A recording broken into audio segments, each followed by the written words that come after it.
हर महादेव, जय भोलेनाथ। नमस्कार, मैं साधना पांडे शुभम मार्गदर्शन पे आपका स्वागत करती हूँ। दोस्तों, इस वीडियो में आपको ऐसी जानकारी देने वाली हूँ जो कि आपकी आंखें खोल देगी।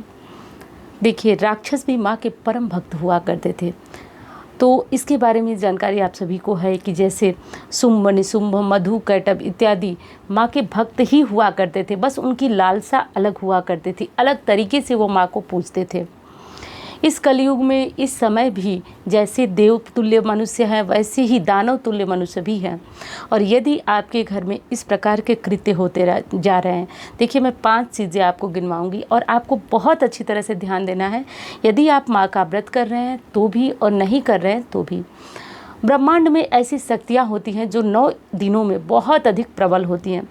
उदाहरण से समझाती हूँ आपको। जैसे अमावस्या की रात्रि ऐसी मान्यता है कि काली शक्तियाँ यानी कि नकारात्मक शक्तियाँ, टोने टोट के, भूत प्रेत इत्यादि की जो शक्ति होती है वो बढ़ जाती है। क्यों बढ़ जाती है?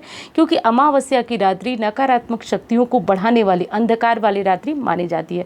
ठीक उसी तरह नवरात्रि, जो नवरात्रियाँ होती हैं, 9 दिन होते हैं, वो परम पवित्र होते हैं। इस समय जो ब्रह्मांड में शक्तियाँ होती हैं वो बहुत ज़्यादा सात्विक होती हैं और ऊर्जा बहुत अधिक होती है।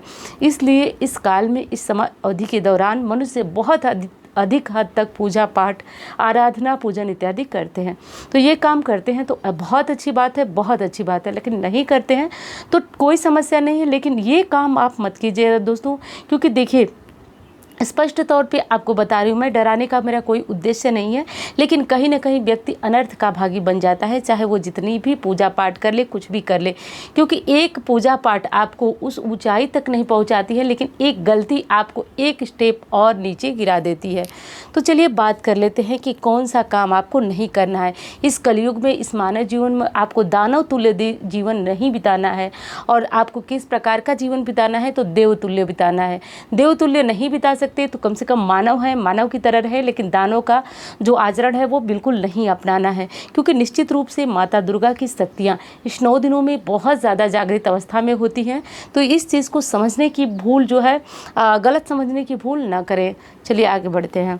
सबसे पहला काम दोस्तों, अभक्ष्य पदार्थों का सेवन, जो कि विशेषतर मना है। लोगों को क्या लगता है कि अभी जो नवरात्रि के दिनों में मीट, मछली, अंडा, लहसुन, प्याज, देखिए लहसुन प्याज भी मैं ले रही हूँ क्योंकि इन्हें भी शास्त्रों के अनुसार जो है अभक्ष्य ही माना जाता है। सात्विक आहार की श्रेणी में ये नहीं आते हैं। आप प्रतिदिन खाते हैं, कोई समस्या नहीं, लेकिन 9 दिन छोड़ दीजिए, कोई बहुत बड़ी बात नहीं है। छोड़ने के बाद आपको आनंद की अनुभूति ही होगी।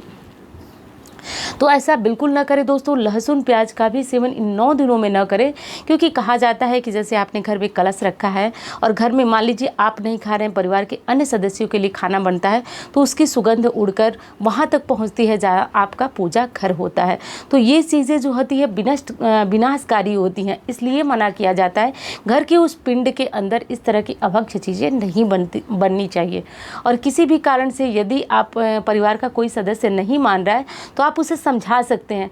देखिए, इन चीज़ों का प्रभाव जो है तुरंत नहीं होता है, लेकिन नहीं मिलता है ऐसा हो ही नहीं सकता।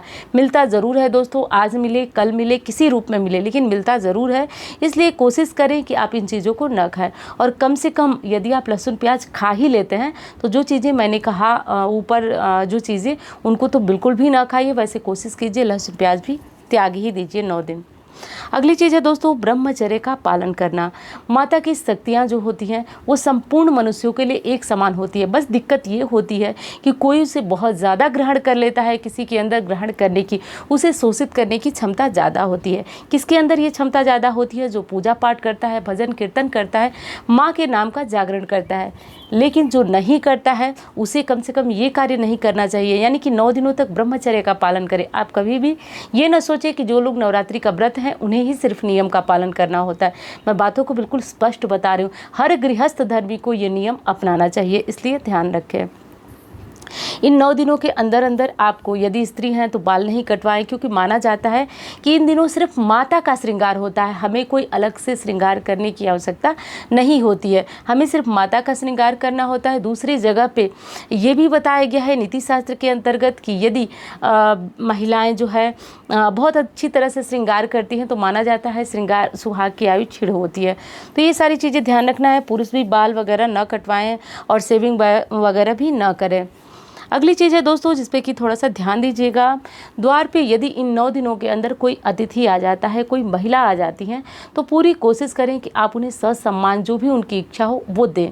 देखिए ये संभव नहीं है, ये कलयुग है कि जो मांगे वो दें, लेकिन अपने तरफ से हम कोशिश कर सकते हैं उन्हें संतुष्ट करने की।